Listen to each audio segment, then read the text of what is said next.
그러니까 그 이재명 대표 보면은 이승 그 전생에서 나라를 몇 번이나 구한 것 그렇죠. 같아요.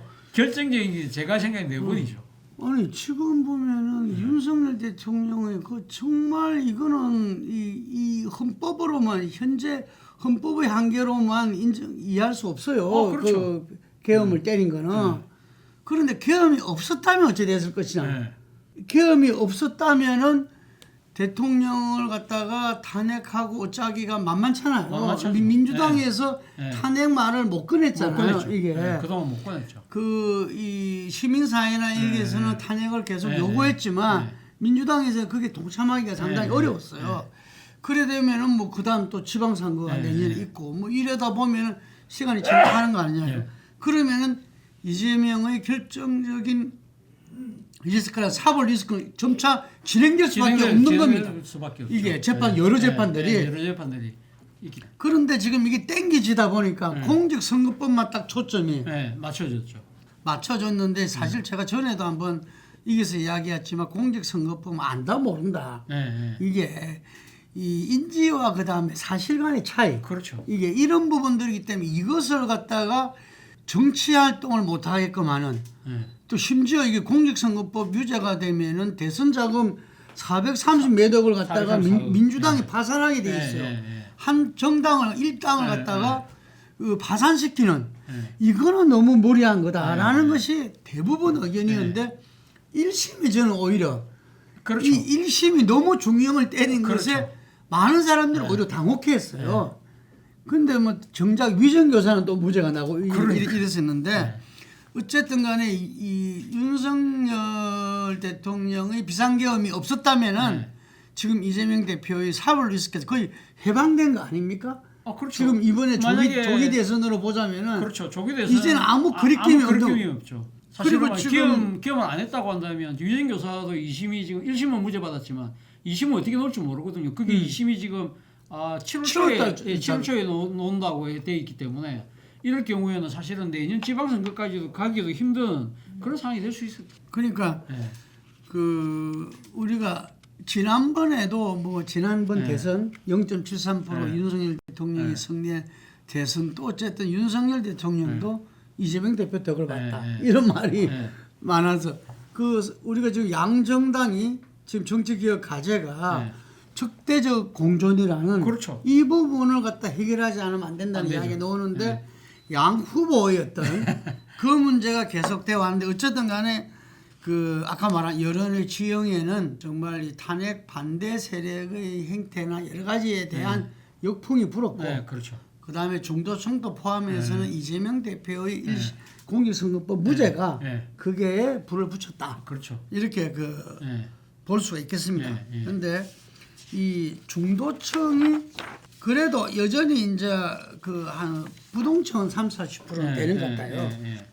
그런데 상당히 그 중도층에서도 좀 이 정권 교체에 대해서 방향이 잡힌 거 아닌가 이런 생각이 듭니다. 저도 그러 봅니다. 사실 뭐 중도층 입장에서 본다고 한다면 이재명 대표가 사업 리스크의 족쇄를 일단 풀은 것이고요.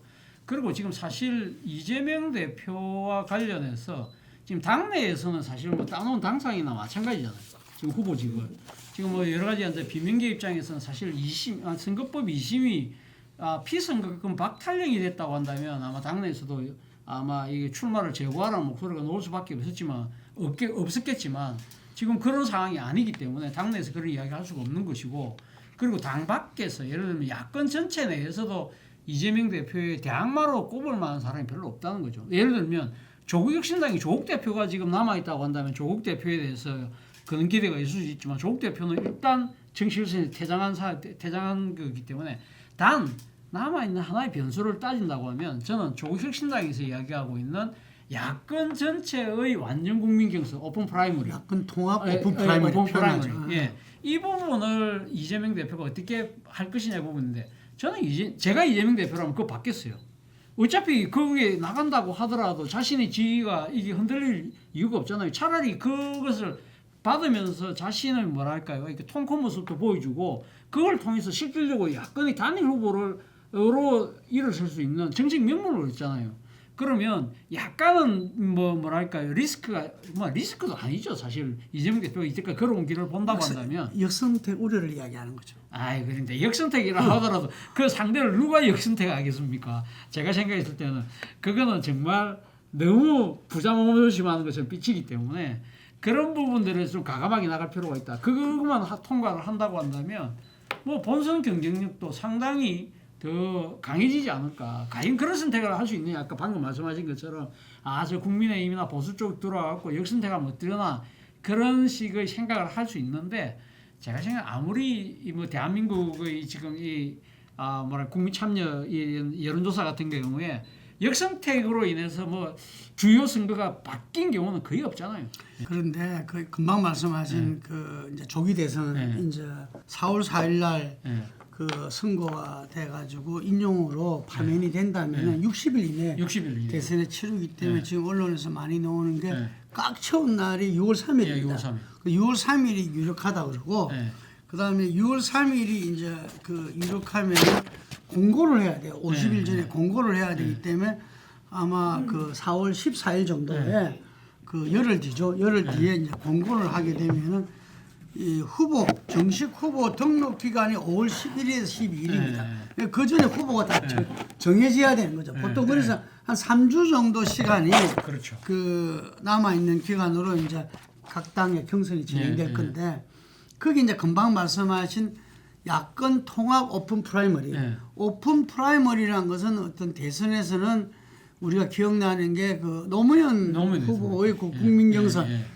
그 당시에 정권 그 재창출이 어려웠어요. 어렵죠. 그래서 예창 한나라당 총재가 뭐 거의 2년간 밤의 대통령이었다 소리 들을 정도로 어려운 가운데서 뭐라도 시도해야 된다는 것 속에서 완전 국민 경선 오픈 프라이머리를 했거든요. 근데 지금 이야기하는 차이는 뭐냐면은 그때는 완전 국민들한테 선거인단 참여한 사람을 모았지만 당호 상관없이 후보는 당 후보로 했던 거죠. 당으로. 근데 지금 차이는 뭐냐면은 후보를 민주당뿐만 아니라 이게 참여할 수 있는 후보들도 다 와서 이제 선거인단 똑같이 국민들한테 그 받는 겁니다. 그게 그 뭐 역선택 이런 게해서 뭐 제한 두지 말고 이게 그걸 받는 건데 이 부분에 대해서 민주당은 그 현재로까지는 부정적이었어요. 지금까지는 부정적이죠. 그런데 이제 많은 사람들이 그 이재명 대표가 2심 선고에서 무죄나 뭐 50만 원 이하라든지 됐을 때는 그 안 받을 거다. 그런데 이게 조금 이 유죄가 지난번이나 뭐 이렇게 이렇게 출마에 제한이 있는 정도로 놓은다면은 그때는 받을 수밖에 없지 않겠냐 이런 말들을 했어요. 근데 저는 거꾸로다 생각한 거예요. 거꾸로다. 만약에 그 이 대표가 거기에 대해서 상관없는 무죄라든지 뭐 50만 원 이하를 받게 된다면은 80만 원 이하가 상관없죠. 근데 그걸 받게 된다면 저는 오히려 이걸 못 받을 이유가 없다. 오히려 이걸 받아서 저희가 지금 계속 주창하는 게 이게 60% 이상의 압도적 정권 교체가 돼야 나라가 안정된다는 거죠. 이게 그렇지 않고 지난번처럼 0.73이 아니라 1, 2% 차이 나면 이게 끝까지 국정이 이 뭐 정말 혼동상 아마 진실에서 계속 불복무 이야기하고 사법리스크 이야기하고 재판 계속하자고 이야기하고 그렇죠. 할 거 아닙니까? 암만 공권력으로 누르더라도 그 부분들이 그렇지만 그것을 민주주의에서 선거로 그걸 제압을 해야 돼요. 60% 이상 하려면은 확충해가지고 정말 중도와 중도 보수까지도 본인이 중도 보수 정당이라 한 게 나는 그거 아니냐. 그걸 갖다가 이 긍정적으로 보자면은 압도적 정권 교체를 위해서 그 말을 한 거 아니냐. 저는 그렇게 보거든요. 그렇기 때문에 그걸 위해서는 야권 통합 오픈 프라이머를 무조건 받아야 됩니다. 이거는. 그래서 혹시 참모들 중에서 그와 달리 생각하는 사람들은 차제 그 부분들을 바꿔야 돼요. 지금 그게 자신감을 못 가질 이유가 없어요. 지금 그래서 오히려 사람들이 이제는 이재명 대통령이네 이런 말들을 해요. 그런데 그 부분들에 대해서는 점차 또 다지고 조금이라도 더 겸손하게 조금이라도 더 손을 내밀고 이래가지고 확충해서 압도적 정권 교체의 계기가 되고 실제로 그런 선거가 되고 결과가 나와야만이 저는 이재명 대통령도 제대로 국정 운영을 할 수 있다.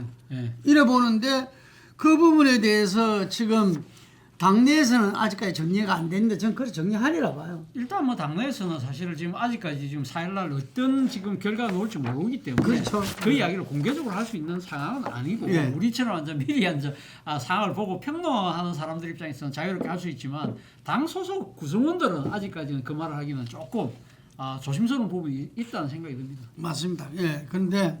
근데 이제 워낙 조기 대선이 이제 긴박하게 긴박하게 돌아가요. 지나가잖아요. 제가 좀 전에 말한 대로 만약에 이게 인용이 우리는 뭐 100%라 보는데 됐을 때 60일 이내니까 6월 3일이 예, 6월 3일. 꽉 차는 날이거든요. 뭐 5월 28일 쓸 수도 있지만 6월 3일이 유력하고 그랬을 때 4월 14일 날 공고가 돼야 됩니다. 공고가.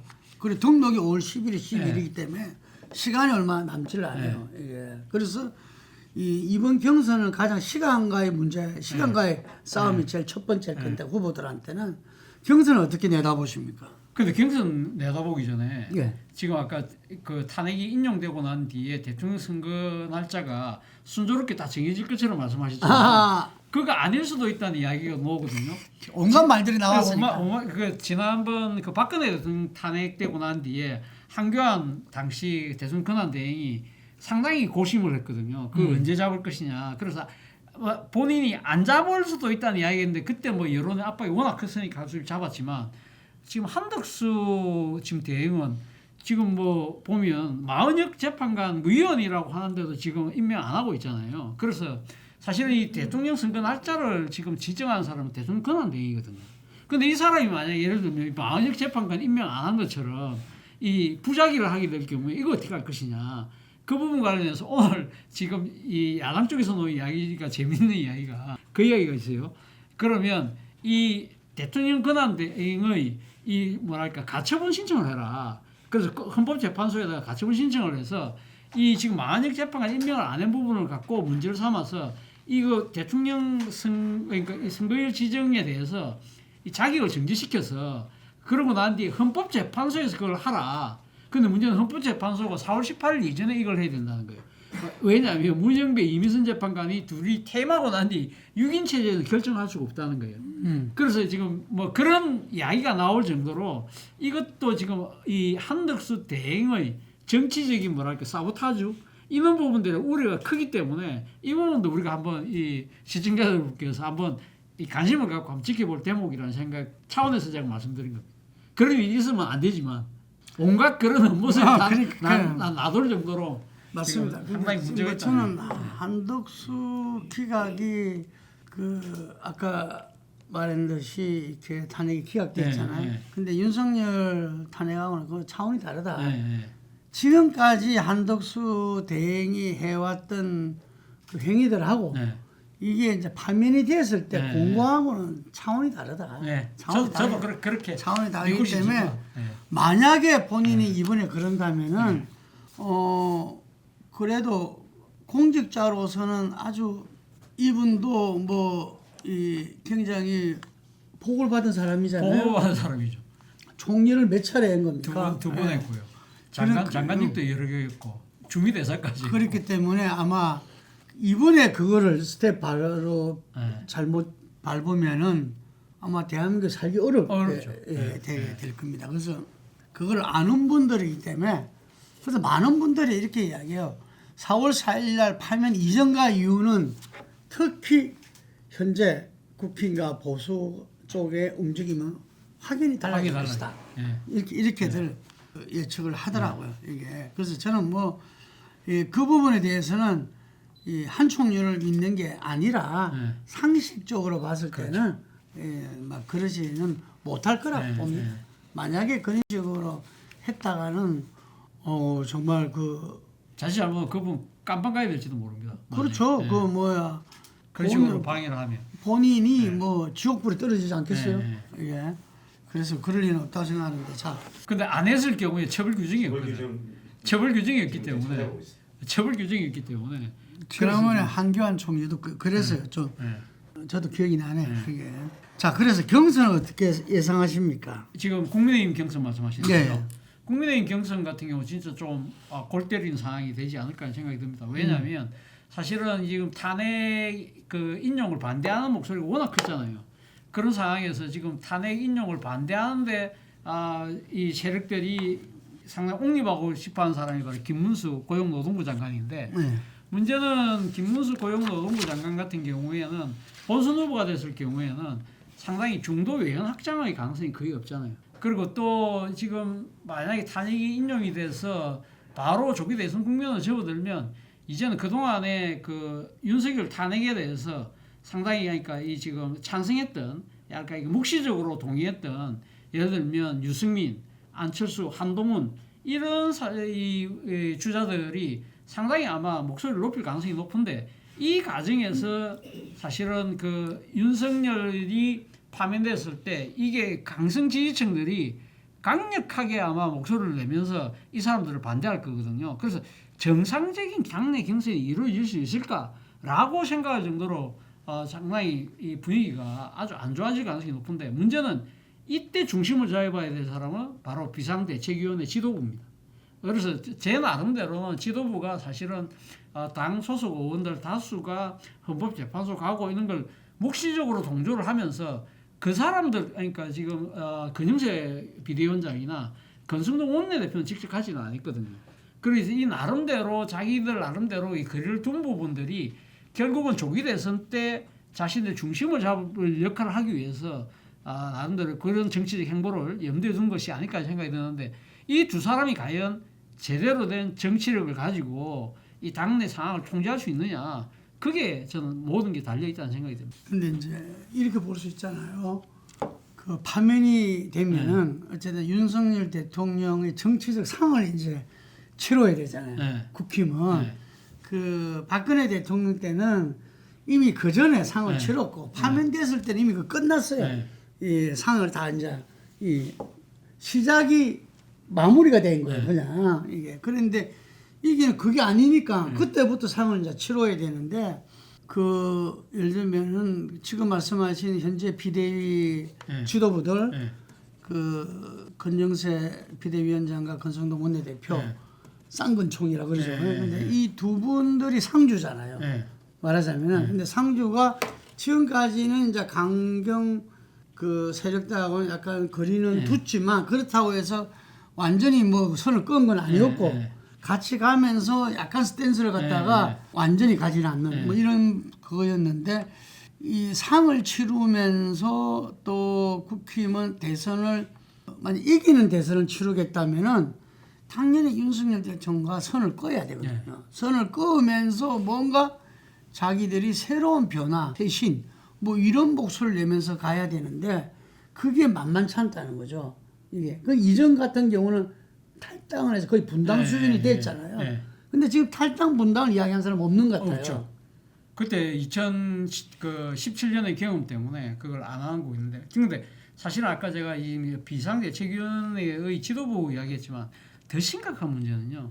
윤석열의 사저 정치 가능성입니다. 윤석열이 그러니까 파면이 된다고 하더라도 자기가 그동안 이 지금 비상계엄 이후에 그동안 이 자신의 지지층들이 완전히 결집하고 완전히 지금 본인으로 정치적으로 대중적인 팬덤을 지금 얻은 상황이기 때문에 자신은 탄핵에서 날아간다 하더라도 당장은 지금 밖에 나와 있는 상황이잖아요.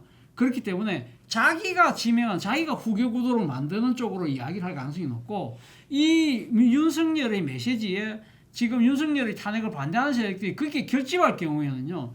당내 경선 자체가 희한한 방향으로 흘러갈 수 있다는 거죠. 아니, 윤석열이 그 부분에서 말이죠. 차 교수님. 그 부분에서 어쨌든 간에 내란죄 형사 재판이 진행될 거잖아요. 형사 재판이 근데 파면 이유는 좀 양상이 달라지지 않겠어요? 그런데 윤석열은 끝끝내 지난번 박근혜 때는 박근혜는 그냥 내가 모든 걸 지고 간다는 식으로 그냥 그 구속되고 그러니까 이 바깥의 정치 상황에 대해서는 왈가왈부를 안 했는데 윤석열이 파면이 되는 순간 윤석열 아직까지 승부 입장을 안 밝혔어요. 그렇다고 한다면 윤석열은 조목조목 되면서 이게 말이 안 된다는 식으로 이야기하고 그리고 내란죄 가서는 본인이 내란 수개로 되면 자기는 사형받아야 돼요.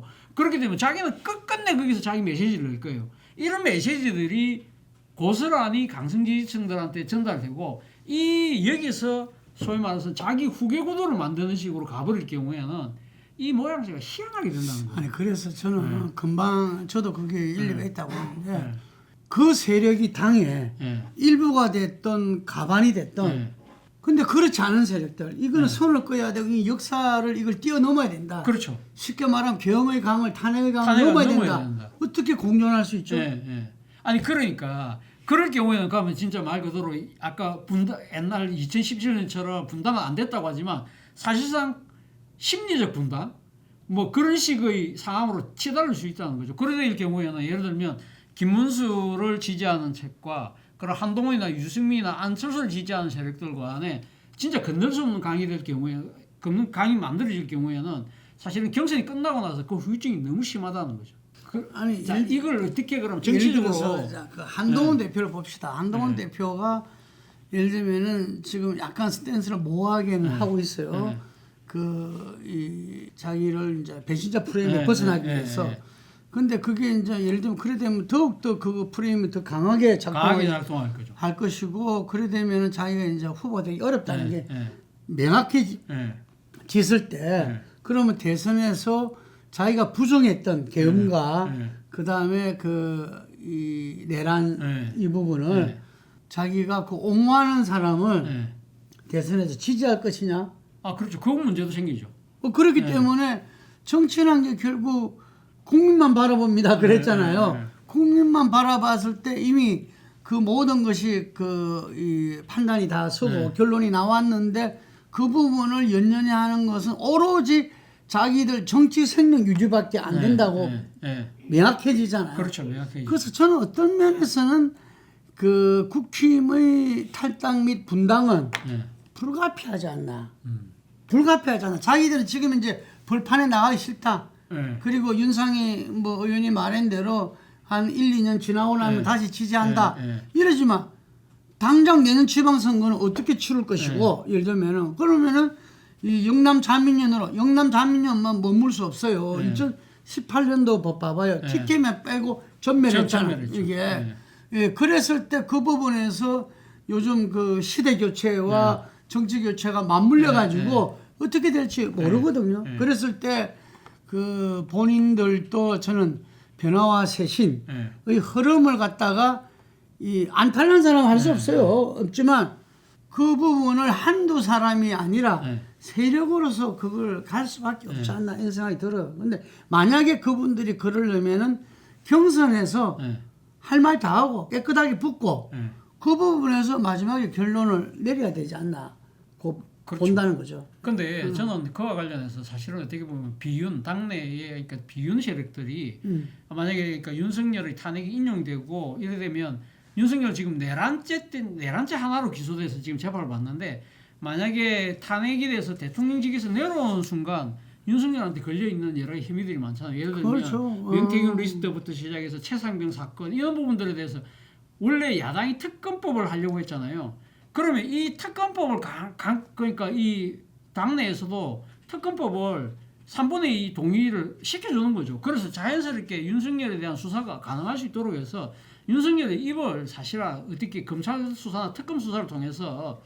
막을 필요가 있다. 그런 것도 저는 비윤이나 친한계에서는 생각해 볼 필요가 있다는 생각도 듭니다. 저는 이제 역사의 반동이라는 게 사실 오래 가지 않거든요. 이게 지금 급변하고 맞습니다. 있는 어떤 정세와 여러 가지 환경 속에서 지금 이 몇 달간 버틴 것만 해도 나는 참 엄청나게 버텼다. 그래서 아마 조기 대선 이후에 압도적 정권 교체가 필요하다 그러지만 정권 교체가 일어나고 나면은 그 다음에 아까 말씀하신 지금 특검이나 이런 것들은 꼭 적폐청산이 아니더라도 이 역사를 바로잡는 차원에서 벌어질 수밖에 없어요. 그러다 보면은 국힘 내에서 변화와 쇄신은 불가피하고 그것이 결국 만약에 탈당과 분당으로 이어져야 한다면 그것도 불가피할 수밖에 없다. 이런 생각이 이제 듭니다. 근데 이제 마지막으로 우리가 이재명 대표 이야기를 좀 하자면 아까 우리가 앞에 이야기한 대로 야권 통합 오픈 프라이머리가 필요하다. 그거 이제 이야기를 하는데 그 실제로 그 비명 주자들 유력 주자들 중에서 이야기를 들어보면 이런 말을 했다고 해요. 뭐냐면은 하늘의 뜻인 것 같다. 이게 이재명 대표가 2심에서 무죄되고 또 지금 또 이 비상계엄을 해가지고 윤석열이가 이렇게 판을 깔아주고. 자기 무덤을 판 거잖아요. 네, 자기 이게 무덤을 판 거죠. 그러니까 대선이 조기 대선으로 조기 대선이 이뤄주게 되고, 그러니까 사법 리스크가 날아가는 거잖아요. 날아가요. 이게 예, 그런 것들이 다 하늘의 뜻인 것 같아. 그거는 거의 포기한다는 이야기 아니겠어요? 그렇죠. 그런데 저는 이재명 대표가 아마 대선 국면에서 아까 우리가 이야기했던 야권의 단일 후보가 될 가능성이 높은데 본선에서 이재명 대표가 또 뛰어넘어야 될 산이 하나 남아 있잖아요. 임기 단축 개헌. 아마 지금 뭐 예를 들면 국민의힘 후보가 되든 아니면 이 야권 단일 후보 경선 과정에서도 아마 임기 단축 개헌론이 이야기가 나올 건데 이 부분을 과연 본인이 어떻게 돌파할 것인가. 본인 입장에서는 우리가 이야기했던 따놓은 당상인데 자기는 5년 하고 싶은데 그런데 이걸 갖다가 지금 국민적으로 했을 때는 2028년 이 국회의원 선거하고 맞춰서 2년 단축하라. 이 여론이 커질 경우에 이걸 갖고 뭔가 이렇게 망설이고 자칫 기득권자처럼 삐칠 경우에는 또 이거는 끝까지 가봐야 될 상황이 될지도 모르거든요. 다이나믹 코리아니까. 그래서 이런 부분들에 대한 자기 나름대로 정치 로드맵을 확실히 갖고 있어야 되는데 그걸 얼만큼 지금 준비를 했는지 그걸 모르기 때문에 그것이 마지막 하나의 또 남은 고비가 아닐까라는 생각이 듭니다. 그래서 저도 이번 조기 대선에서 그 팔질 체제의 변화, 개헌 7공화국 여는 개헌은 뭐 최대 이슈가 되리라 보고 그 이슈는 어떤 권력 구조가 아니라 임기 문제인 것 같아. 임기 그렇죠. 문제. 임기를 어떻게 할 것이냐. 이 부분에서 이 임기 부분에서는 문제가 이게 뭐냐면 지금 행정 권력과 의회 권력 간의 이것을 어떻게 지금 이제 어긋나는 걸 갖다가 이렇게 그 할 것이냐. 그래 되면은 우리가 임기를 3년으로 해가지고 총선과 대선을 갖다가 겹치게 함께 치러지는 해를 하면은 이 지금처럼 이렇게 대통령을 뽑은 어긋나는 경우는 지지한 당과 그 다음에 제1당 맞는 당이 의회 권력이 이렇게 충돌하는 케이스가 드물겠죠.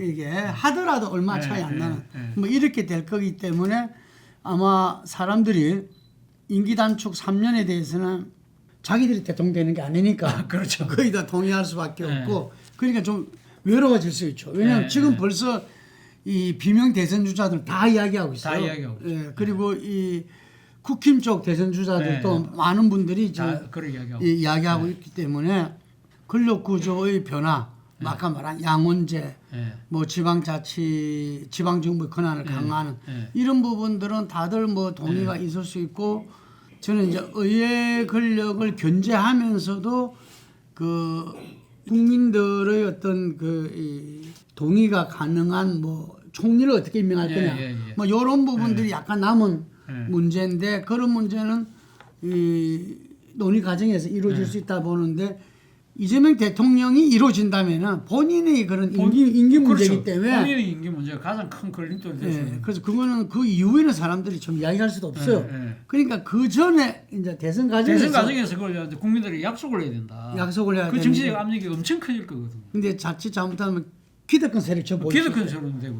이게 그러니까 거기에 대해서 아마 여러 생각을 하고 있을 겁니다. 하고 있을 거고 뭐 개헌에 대해서는 본인도 다 생각하는 바가 있다고 이야기를 했고 하기 때문에 뭐 어떤 사람은 뭐 임기를 굳이 그럴 필요 있느냐 5년으로 다 하면 지방선거랑 이제 날짜가 되고 그때 개헌이 되면 지방선거랑 있게 되고 그리고 우리가 이제 양원제가 된다면 또 이제 이야기가 달라지잖아요. 미국은 이렇게 그 양원제로 해서 임기를 갖다 그러면서 계속적인 중간 선거를 2년마다 있게 해가지고 하원을 2년마다 뽑기 때문에 하원은 2년 선거기 때문에 사실 중간 선거 개념이 되는 거죠. 트럼프도 지금 내년 11월이 중간 선거라서 그 사실 뭐 지금 이 정책들이 그대로 간다는 보장도 없어요. 보장도 없죠. 내년 11월 이후에는 다시 또 상당히 그러니까 여소야대가 될 경우에는 그렇죠. 말 그대로 그러니까 레임덕으로 들어간다. 미국은 의회 힘이 세기 때문에 이걸 통과 안 시키면은 지금 할 수가 없어요. 지금 미국 여론을 보니까 지금 트럼프가 지금 서서히 이제 앉아 잘못하고 일단 60% 넘더만 보니까 그렇기 때문에 아마 그 문제가 금방 말씀하신 대로 저도 개헌 문제가 대선 판도를 흔들 최대 이슈로 부상할 가능성이 높다 이렇게 보는데 하여간 지금 현재로는 우리가 이 시점에서는 그 하늘의 뜻으로 그렇죠. 이재명 대통령이 일단은 지금 대통령 현직 대통령이 윤석열이 살아있는 상황이기 때문에 그죠? 예, 그게 먼저 정리가 돼야. 이제 파면이 바로 다음 주부터는 예. 그래야 될 건데 일단 야권 통합 오픈 프라이머리 그다음 개헌 이슈 개헌 이슈. 뭐 이 부분들이 남은 거 아닌가 싶고 국힘은 거꾸로 정말 지금까지 그 왔던 탄핵 반대의 강경 그 세력의 목소리 이 부분들을 어떻게 당해서 소화해내면서 소화해내느냐. 미래로 나가야 되거든. 예. 근데 오늘 뉴스 봤어요? 본인들 관여 안 하겠다고 하는데 책을 새로 출간 계획인데 책 제목이 쓴다고 하더라고요. 새로운 대한민국이더라고 가제가. 그뭐 전환길, 심평 이런 이 소위 말해서 길거리 아스팔트 거구 세력들이 지금 목소리를 내는데 그렇기 때문에 하니까 윤석열은 제도적으로는 죽었는데 오히려 죽어서 오히려 정치 목소리를 더 크게 낼 수 있는 그런 상황이 된다니까요. 그렇게 하면 이제 국민의힘은 정말 깝깝해지는 상황으로 갈 수밖에 없는 거죠. 그 저는 그 보수가 이 정말 창조적 파괴를 통해서 시대의 교체와 정권 교체를 오히려 이끌어 나갈 수 있는 그러한 새로운 흐름으로 바뀔 지금 유일한 타임이고 맞습니다. 만약에 그걸 못했을 때 이 당의 운명도 종을 칠 수밖에 없다 이런 생각이 들고 아마 그 부분들을 지금 국힘 내에서도 많은 분들이 고민을 거듭하고 있지 않나 이렇게 보여집니다. 그리고 우리가 4월 4일 또 그 현재 선거를 지켜보면서 이 그쪽이 책 제목으로 했다지만 새로운 대한민국을 열어나가는 모습을 함께 기대해 보도록 하겠습니다. 감사합니다. 예, 감사합니다.